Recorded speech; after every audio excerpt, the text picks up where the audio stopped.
Chapter 28. For 2 snowy days, Flora laid in her little cave. When she got thirsty, she ate snow. When she got hungry, she struggled up through the powder and walked around until the feeling eased, being careful never to lose sight of her frozen home. Cold white emptiness was everywhere, and it pulled the hope from her heart. Don't give up. This time the words didn't work. Flora tried to find a memory from her piglet days on the farm. A thought of a picture that could be a source of warmth to melt the ice in her mind. Luna. Flora worked hard to remember everything about her old friend. Her face, the way she held her tail, the color of her fur, the sound of her voice, and a warm light came. Flora could almost hear their conversations about dogs and stars and even the ocean. Luna seemed to know so much about life. Flora's thoughts froze. She tried not to think. Yet, she couldn't stop the truth from crowding out. Luna knew all the time how Flora would end up. I'm a fool. A big fat fool. Well, not fat. Really? At least not anymore. This was a cruel world she had been born into, all pink and squirming. She never wanted to see reality. Now that the cold it is impossible to ignore, she curled into a tight ball. At the end of 2 days, Flora had to fight a growing feeling of panic.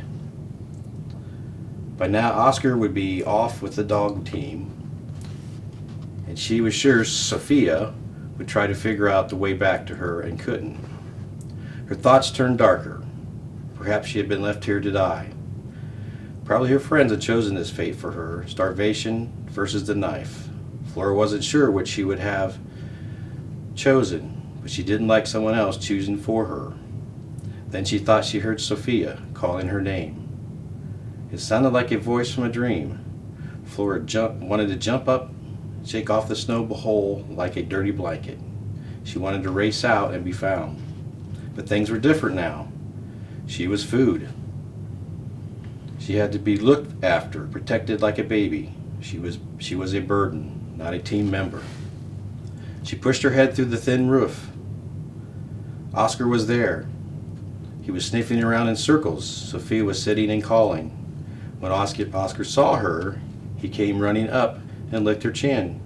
Sophia ran a few steps too, but then, catching herself, slowed to a dignified walk.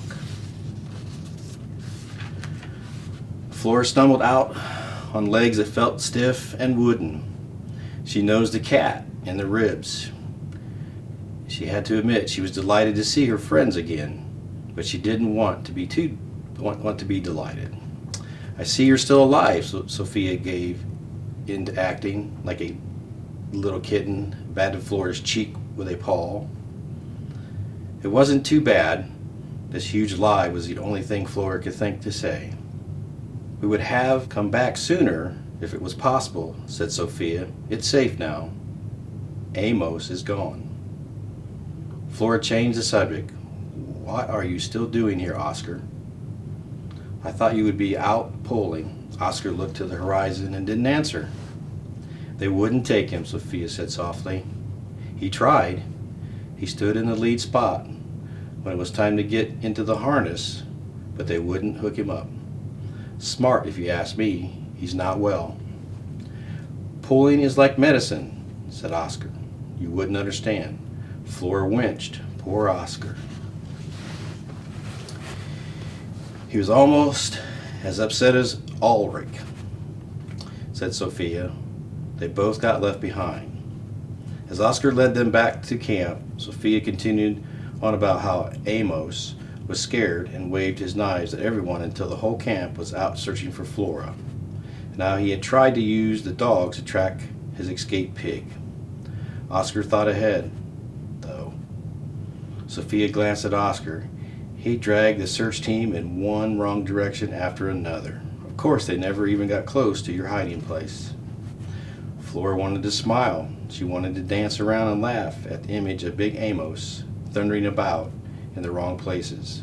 but she felt empty, hollowed out. They finally had to give up, Sophia said. Amos and the other men finished loading and hooking up the dogs. Off they went to get help. Only the captain and the sailor with the broken leg stayed behind with Ulrich. Why didn't they take Captain? Asked Flora. Too sick to travel. Oscar looked at them to answer. And wait. Sled dogs are strong, but every pound counts. There weren't enough of them to do the job. I could have pulled, though. They needed me. Pulling is like medicine for a sled dog.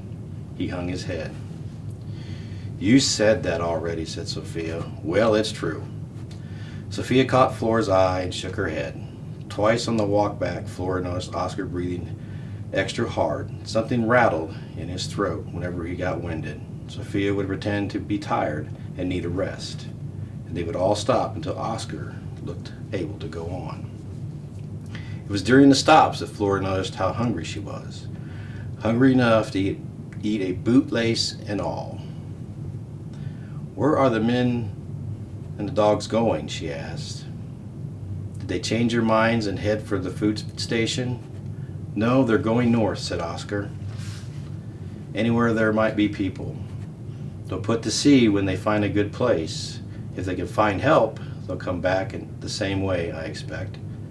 If they don't find help, Flora knew how that sentence ended. If they came back without finding help, so they'd think again about killing the pig. Chapter 29. Ulrich was the only one outside when they came into camp. Hey, the pig is back, he called. A limping sailor hobbled on a wooden stick came to the door of the snow cabin. Flora didn't like the way he looked at her. She was keeping far away from that one. Ulrich put out 3 small frozen fish that Flora attacked. She looked up to Sophie and Oscar watching. She felt a little ashamed, but still couldn't help licking the snow where the fish had been. It was her first meal in 3 days. She felt almost as hungry as before. Ulrich scratched her behind the ears. I wish I could have given you more. His fingers moved under her chin. I never met an animal with better timing than you when it comes to killing rats and not getting killed yourself. You are a smart pig. Now all we need to figure out how you and the rest of us can stay alive until they come back. Flora glanced at the sailor with the stick. Men and animals all slept in this snow shelter together now. The nights were getting colder. The snow shelter was smaller and kept the warmth better than the drafty cabin with the lifeboat on as a roof. Most of the boxes were gone, along with the other dogs, so there was plenty of room. Ulrich had made beds for the men by layering several blankets for padding. The captain spent all his time in the bed, for he was still weak and spoke very little. Flora decided she'd curl up against him at night to keep him warm. It was an easy job. Flora's knowledge about her role on the expedition was not the only thing that had changed during her time in the hole. She didn't feel the cold as she had before. After those 2 days on her own, her body was able to handle the freezing temperatures. She could now stand being outside for several hours a day. She still kept up her trot around the camp, partly out of habit and partly so she could stay fit for a run if the sailor got close. But the biggest change in Flora was she was no longer dreaming of dog sledding. She dreamed only about food. She was always hungry. One morning, Flora heard the sound of pounding. She gently pulled herself away from the captain's side and walked to the doorway. Ulrich had found a hammer, saw, and nails. He was taking loose boards from the wooden crates and making them into a box. Then he dragged the lifeboat off the top of the empty cabin and banged it on it until it fell apart. He laid out 2 curved pieces from the front of the boat parallel to each other like a sled runners. He placed straight boards across both runners, nailed them down tight, and then attached a wooden box he had made. What does he think he's doing? Sophia had stepped up beside her. It's a homemade sled, said Flora. They watched Ulrich tie a rope to the front of the box. He made a loop in the free end. Then Flora heard the captain's voice calling. Ulrich ducked past them into the snow shelter In a few moments he reappeared, pulling the captain on a blanket. The captain's eyes were brighter,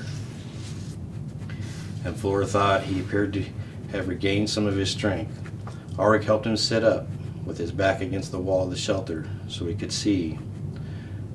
But it was Oscar who took the most interest in the project. After so many days of rest, he seemed to be feeling much better. He sniffed a loop at the front of the sled, walked around the whole thing, and then stayed close to Ulrich's side, even getting underfoot at times, especially when Ulrich bent to pick up the loop. A spark of Flora's old feelings flickered to life. She tried not to remember. She tried to feel. Stop it, she told herself. But her desire to run with the team, to come through when everyone was counting on her, maybe even have a crack at leading the pack, wouldn't go away. The truth was Flora wanted to walk. No dance around the whole sled herself. Fiercely she pushed away these thoughts. She crawled back into the snow shelter, into the dark corner, and spent the rest of the day alone. But that night, in her dream, she flew high above the earth in moonless sky. Behind her, like a falling star, sailed a silver sled.